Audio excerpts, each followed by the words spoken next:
Hello, here's a question. Have we just produced too much Scotch whisky? It's sitting in warehouses. Hello, I'm John Beattie. Welcome to Cask to Glass, the whisky podcast where I examine the heritage and flavour of Scotland's national drink and the world's favourite spirit. Today, I'm talking to Martn Purvis from Commercial Spirit Intelligence. He advises companies on reducing the angel share and analysing Scotch whisky sales around the world.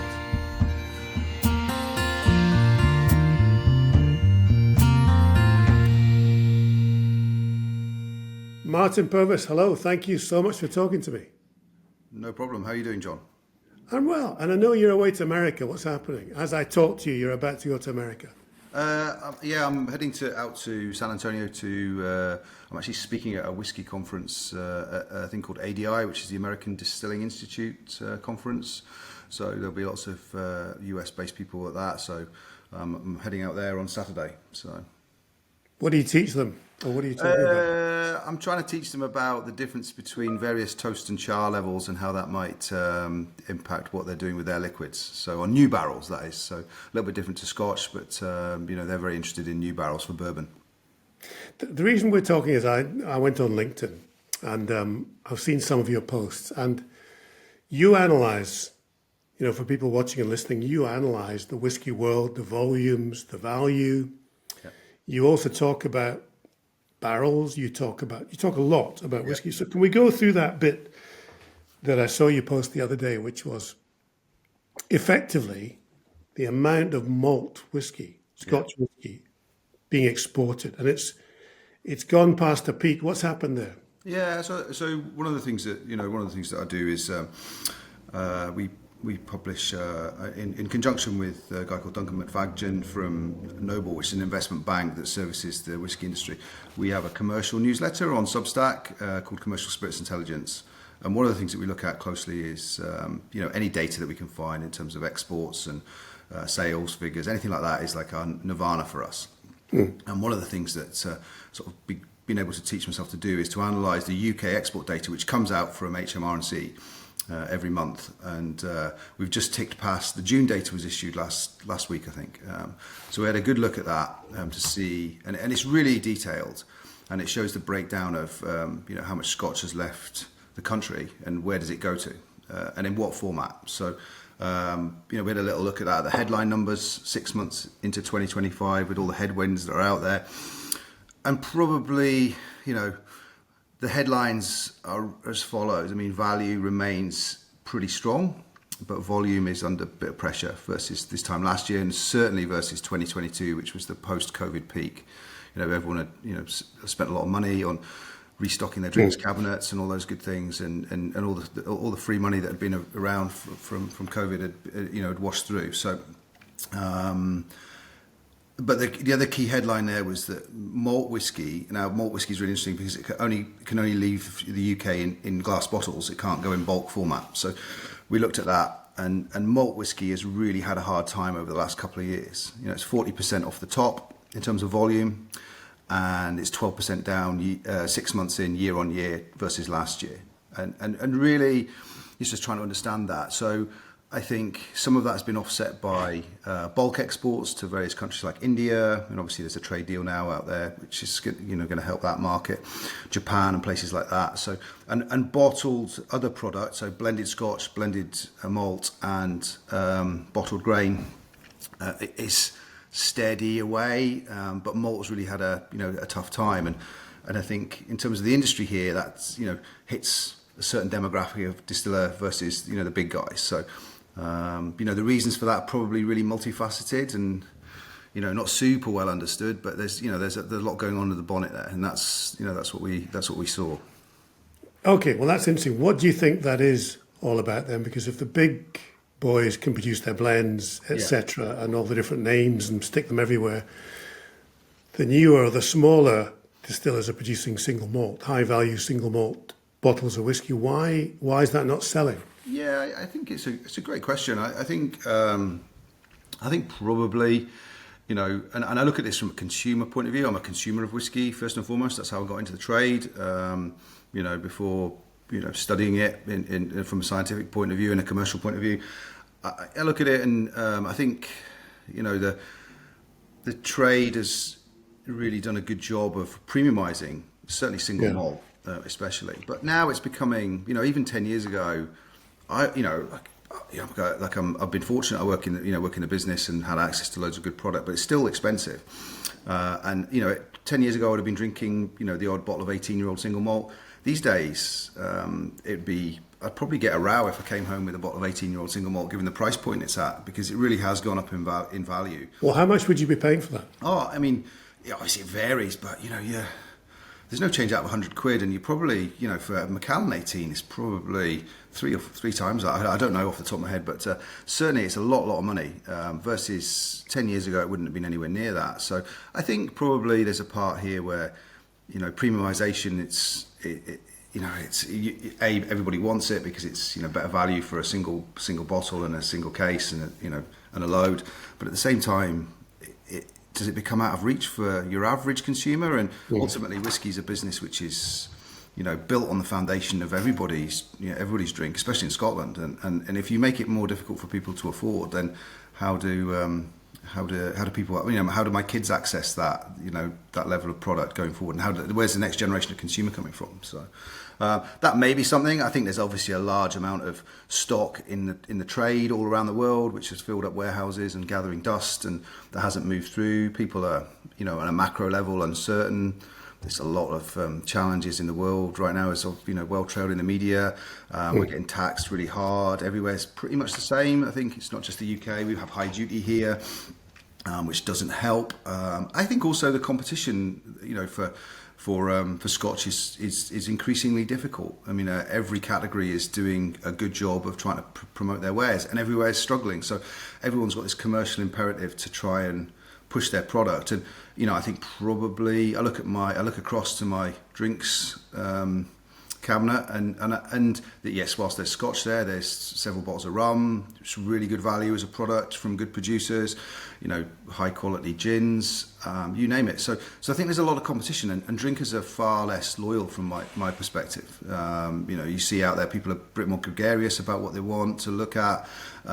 Increasingly there's something in the piece around the affordability of alcohol for next generation, but also the health elements of it too. So how much of that is real or not real, time will tell. But certainly there's people out there who are drinking less. That's for sure. I was out with people on Saturday night who, both giving it up, and they were, back in the day, 20 years ago, they would have been big consumers. So there's definitely a lot of pressure, and obviously taxation piece is front and centre for a lot of people. And now we've got tariffs, which, again, with the US, it doesn't help anybody really. So multiple issues, and the big guys will do well. They've got deep pockets, strong balance sheets, have been around for a long time. But the new guys who are coming to the party with single malt, and that's it, it's much more difficult for these producers. And, that's a challenge. But I think also my point of view would be that, good product, well positioned, well priced, and with a good liquid will do well, and there'll be winners, but unfortunately there'll be some losers too. You're basically saying that there's overproduction, and we've got a lot of stuff in stock all over the world. Population of the world is increasing, but there's this competition because some of the single malts are very expensive. Where do we still export to? Who are the big buyers of whiskey? Yeah, I mean, I think the Scotch has done a phenomenal job of exporting to everyone. So, a big marketplace would be 5% volume terms. So, value-wise, it's a little bit different, but volume, US, France, obviously UK is a big drinker, but it's a really difficult question to answer how much gets drunk in the UK because HMRC don't really track it very well. So we know everything that leaves, but we don't know what stays at home. So which is crazy, really. But Asia's become a big market, and for different products. Overall, Scotch goes everywhere, but single malt and the value that attached to that tends to be in more mature marketplaces, which have a little bit more money, more well heeled, able to afford those products. So so everywhere really. I mean, 180 plus territories, and everyone takes something pretty much. So there's the odd exception, but I did note that I know it's one export of maybe a bottle to Saudi Arabia, which is crazy. So I don't know how that works, but everywhere in the world pretty much is a consumer in some shape or form. So a 5% volume of Scotch is a big market, whereas other categories are not quite like the same. So Irish whiskey, by way of example, would be 35% of its volume goes to the US. So it's really exposed to that marketplace, where Scotch is not so much. It's a global drink, so if there's global headwinds, then obviously everyone feels it. But so USA is a big market, both by volume and value. France is a huge market by volume, tends to be lower price blend. India is a big, massive market, but from bulk terms, so very low value, but much higher volumes. So, these things are, we talk a lot about, what's happening in the dynamics, where's growing, where's not, where's contracting, and like so the UK, it's, we had data up until 2022, I think, and the UK from a whiskey point of view is a contracting marketplace, and is in, it used to be a big marketplace. It's now, falling relatively rapidly, although we don't have data for the last few years. So that's the situation. So Scotch is well hedged. It's it's the world leader in terms of whiskey sales outside of India. So it's the families and the companies and the workers have done an incredible job over many decades of getting that story out there for people. So. You and I are talking just after Donald Trump hosted the European leaders, and Russia would have been a market. And I was talking to Kenny and Victoria MacDonald from Dramore in one of our previous podcasts, and they were saying, look, the Russians are still trying to get Scotch, and by fair means or foul, they can get it. Yeah. What's happening there? Do we track that? Yeah. So you can see what leaves the UK for Russia. So it still moves, but mostly in bulk format now. Very few brand owners are moving branded products in there just because of the PR issues and challenges. But the other thing that's really noticeable is that the growth in marketplaces around Russia, so to the Baltic states and Eastern Europe. So there's a lot of speculation about whether that's stuff that's transiting across the border into those states. So it would be wrong to comment on that, but certainly we see bulk volume is moving into Russia in sizable format, and we've written about that a few months ago. And it was one of those things that had a look at it and thought, oh, okay, you expect it to fall off a cliff, but actually it hasn't. So I think alcohol moves in incredible, mysterious ways all around the world, and historically did so. And that's not different anymore. Help me understand that. When you say bulk, who's supplying the bulk? How does it get? How does it get there? How does it get across the border? So in bulk, you can export Scotch in either in bottles, in glass. So single malt has to move in glass in a bottle and can only be exported in that format to be single malt. Everything else, whether that be blended Scotch, blended grain, single grain, etc., can move in bulk format in a big isotanker. So like one of these food grade isotankers you see on the back of a lorry, 20,000 litres plus. So you fill that with the Scotch whisky of your choice, and then you stick it on the back of a lorry. It moves to a port, goes on a boat, and then goes onto a train and ends up somewhere in the world. It may be bottled there for the local consumption under a local label. So there'll be lots of intermediaries between the big producers of Scotch whisky here, who then sell to customers, who then sell to people, who then move that product on. So it moves in different formats. So it could be Glen Beattie could be sold in Russia. Wouldn't sell the label. Yeah, and that's the reality. And for lower value blended Scotches, to save money, it's much cheaper to ship in bulk because obviously you've not got the glass weight and all that sort of stuff. So you can ship to America, have a bottling facility in the States if you've got the volume to support that. So a lot of companies will do bottling locally for lower value product, but you can't do that with single malt. It's important to stress. So do we know from your analysis? Do we know who? I mean, do we track the shipments? We know where it leaves from and where it goes to. We don't have that visibility. Obviously that's private company related information. So we don't know who's actually at that. All we can see is what leaves the UK and where's it headed.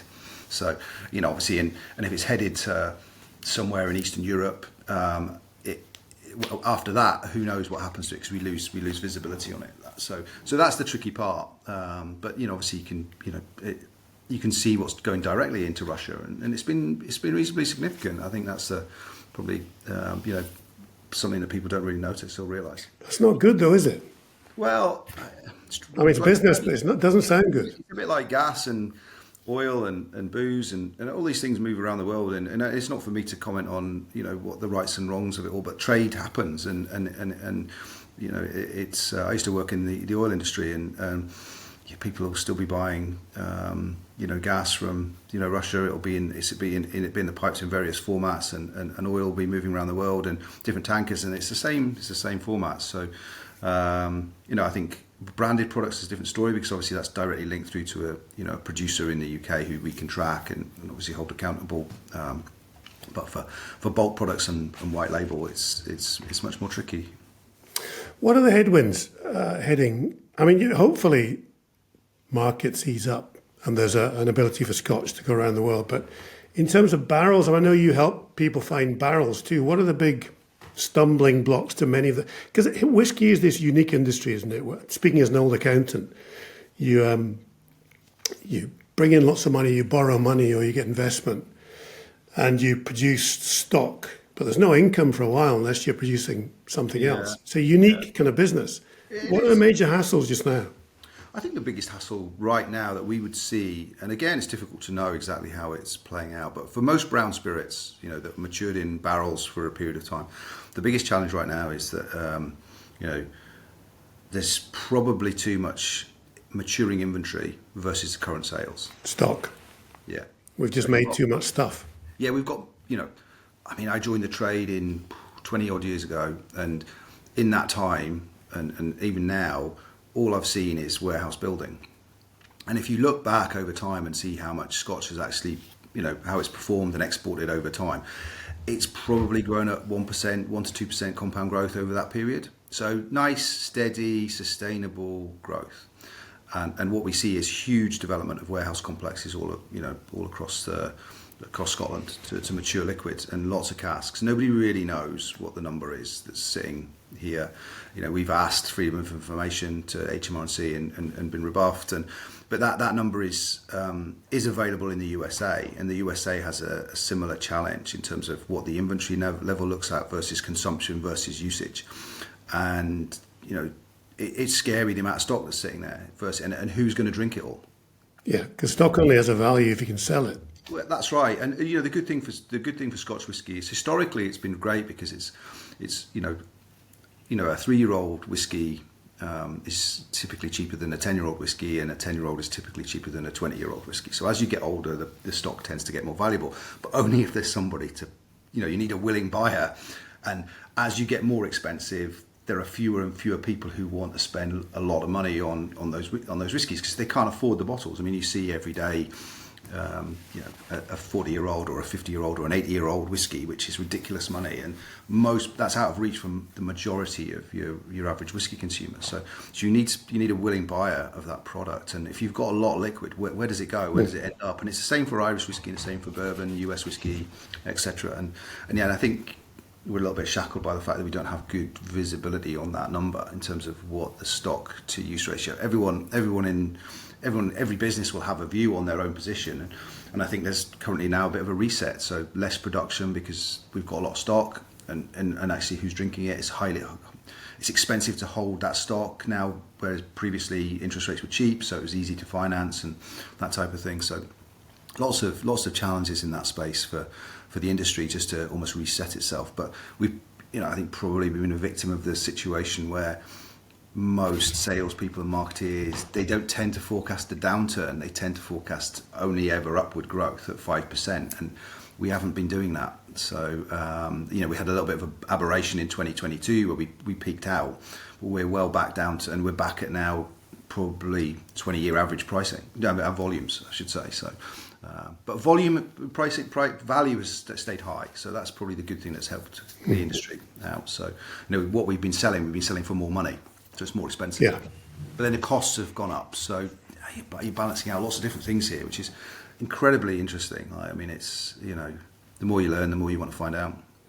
It is interesting, isn't it? If your volume's down, but your value's up, then your product's more expensive. But as you say, the costs are up too. Yeah, and your fixed costs go up, so it's all about bums on seats really in the industry, because ultimately it's your it's your big, broad-based, high-volume business that keeps the lights on and keeps production facilities moving and operating and pays the wages, and it's volume that keeps stuff ticking around the world. Johnny Walker sells more by itself than the whole of single malt Scotch whisky. So you sort of realise how big that brand is versus a complete subcategory of the industry in the trade. Obviously, the values are completely different. So you make a lot more money selling single malt, and you let sell and on an individual basis, you make a lot more money selling 15-year-old than you do 12-year-old, and 18-year-old than you do 15-year-old. Just see the price point, but what happens when that becomes unaffordable? Do you kill the goose that laid the golden egg? Let's take a break from the serious stuff. How do you take your whiskey?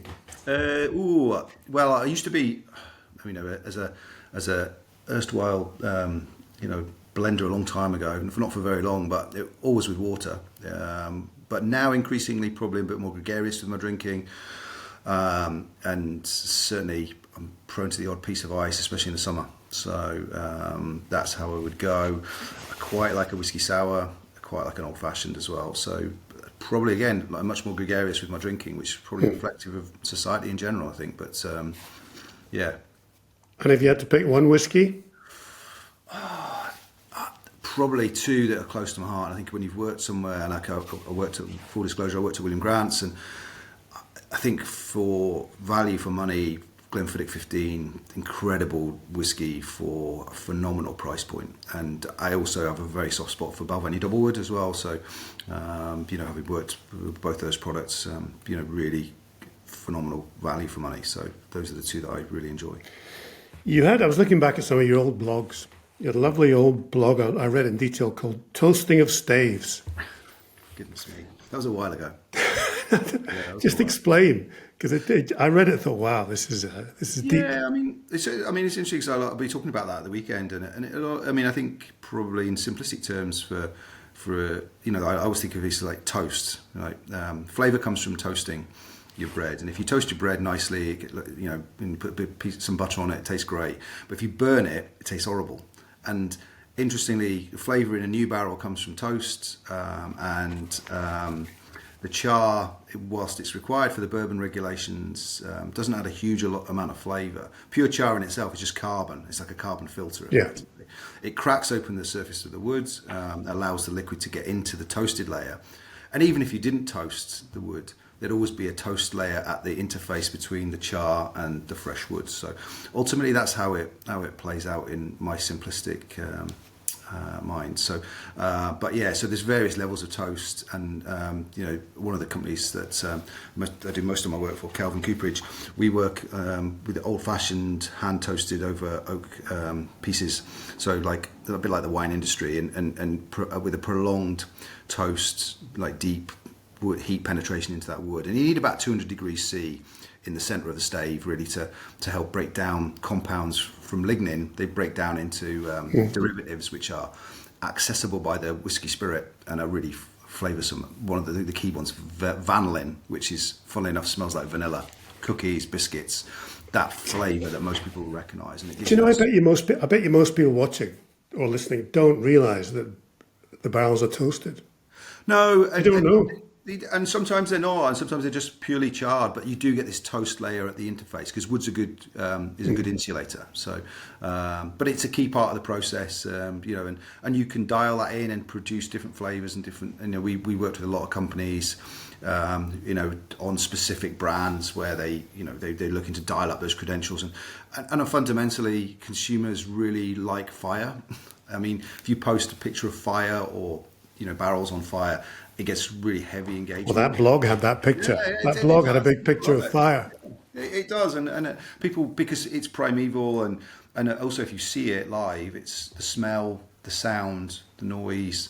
It's a full sensory experience, and I think that passes through to the whiskey, and people understand that in a way where they don't understand some of the chemical things that are taking place and some of the chemical structures and the chemical terminologies.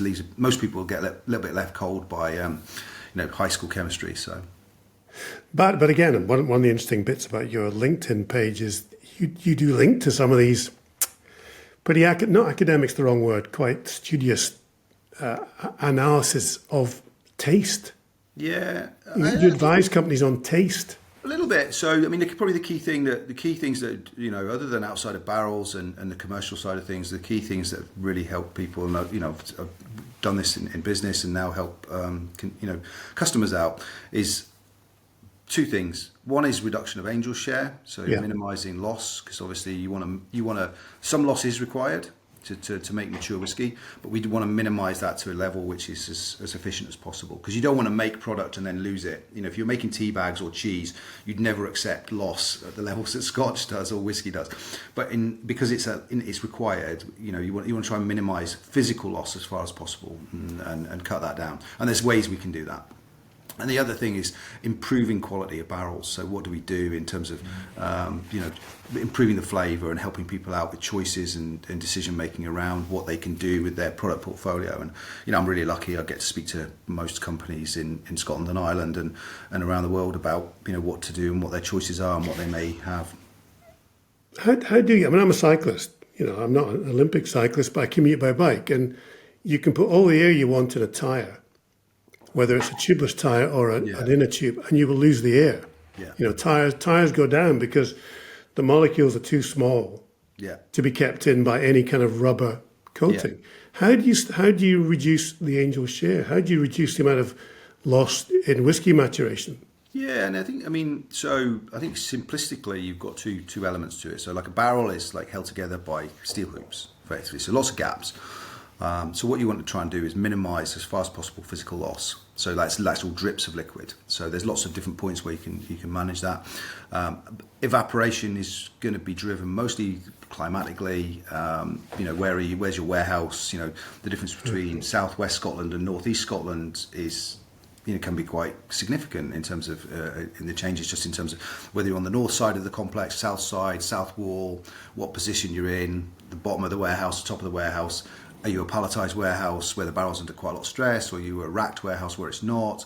All of these things are variables which you know, could be looked at. And again, that's the great thing about whiskey; it's multifaceted. So you know, when you look at people how they manage their operations, and you know, and the other thing that Scotland and Ireland do is we're canny and we look after our assets. So we reuse barrels from the bourbon industry. Bourbon industry only uses the barrel once. It's a one-trip vessel, typically purchased by other people around the world. We use those multiple times. So it's about like just looking after barrels in the best possible way, and you know, what gets measured gets managed. So I help people just understand all the different touch points that they have and trying to reduce those losses, you know, going forward. And it's, you know, you can imagine 1%.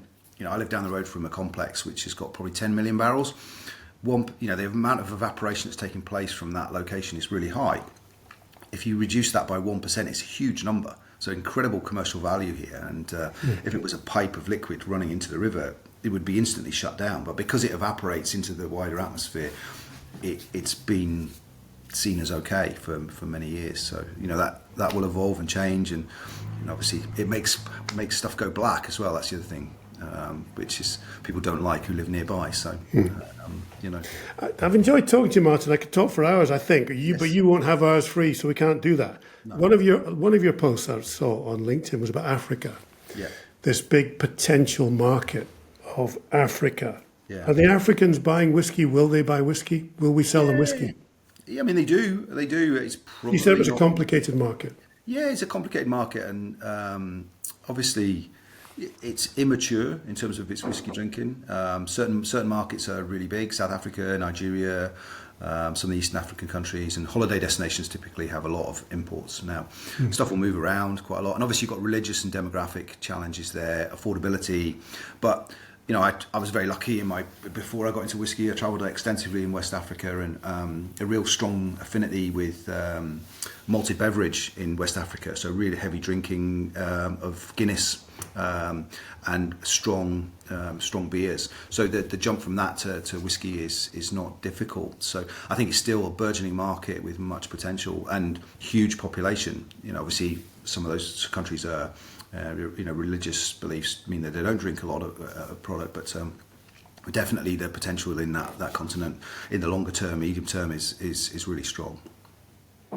So before you go then, the future of whiskey, the future of Scotch, short term, long term. I know you can't predict the future unless you have a DeLorean and you're in a film and you've got the dock and all the rest of it and the clock tower, but in general. Yeah, I think it's a really good question. I think, and probably want to ponder, in terms of where does it head? I mean, we always look in the short term and the medium term. And, I'm probably of the age now where, now that I'm in my 50s, 20 years' time, I'm thinking, about the end of work rather than the beginning. But you can definitely see that there's some resetting required, and we'll see where it heads. But there's much to be done by the industry. It's a phenomenal product, phenomenal story, lots of history, but it needs also to be relevant to the next generation of drinker. And I think that's the key task for people. Good products will do well, and we see that in the marketplace. And but others may fade away. And I think it's a little bit like, what's the reason for drinking blended Scotch in the UK these days? I don't see, you see an older drinker in that space. Yeah. The next generation, maybe not so much. How do we reinvent that wider, broader category for people to make it relevant and accessible? I think those are the key challenges for the industry. And how do we market that? We see a lot of stuff around the expensive casks and expensive bottles. We don't see so much about the the standard stuff which keeps the lights on. So for me, it's about where does it go and where does it head, and how does it stay relevant in this globalized world? But certainly there's big markets which are undersold, and most of the value in the analysis that we've done is coming out of Western Europe and North America. But it's still there's still lots of people who've never touched it and never found it yet. So much headroom, and we just got to keep heading in the right direction, I think. And you think some small distillers might be under pressure, might be in trouble? They already are, and it's so it's well trailed, I think, in terms of and it's sad, and but there are people who and I was on holiday for a couple of weeks and came back to news of a couple of English distilleries that had gone into administration. So that no one likes to see that. But it's, I think that the last 20 years have been so good. It's attracted a lot of people in. Maybe, and you need a good business model and a good plan. And sometimes it's a little bit like bars and restaurants and all these types of things. People jump in. Sometimes if the offering's not exactly right, then where does it end up? How's it funded? How's it, what's the proposition? But the good ones will survive. There's no doubt about that. And the good brands will survive and do well and grow and take on the baton from the older guys. So, it's just life for its tapestry, but it's been so good for so long. The last 25 years have been phenomenal for the industry, and maybe things are a little bit more, maybe to be a bit more realistic right now, given where we are in the world. Martn, great stuff. Thank you so much. No problem. Great to speak to you. We're never going home. We're never going home. Can we stay with you in Scotland for the rest of our lives? We're never going home, never going home. All it took was one sip of the water of life.